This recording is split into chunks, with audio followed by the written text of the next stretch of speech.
દાડા 2 વખત કે 1 વખતે સોનામણી કરો, ઘરમાં પવિત્ર પાણી છાંટો. પાણી મતલબ હવારમાં ઉઠો એટલે પહેલા કીધું તું, ફરી કહું છું, હવારમાં ઉઠો તો એક ચોખ્ખો પાણીનો ગ્લાસ લેવાનો, કોઈ બી તાંબાના પાત્રમાં કે ચોખ્ખો ગ્લાસમાં લોટામાં એમાં પાણી ભરી અને તમારા ઘેર એક ચોખ્ખું પવિત્ર શુદ્ધ કપૂર એક લાવી દેવાનું, સારા મેનું.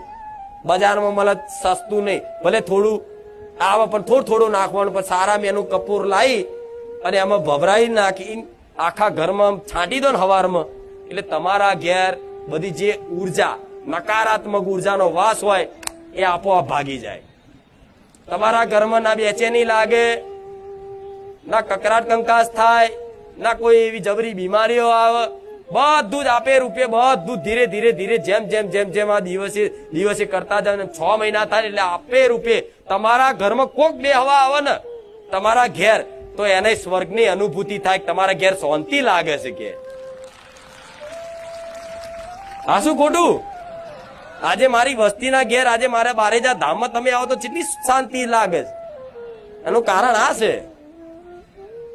તો તમારા ઘેર આવી પવિત્રતા રાખશો તો બધા દેવી દેવતા ભગવાનનો વાસ રહેશે ઘરમાં.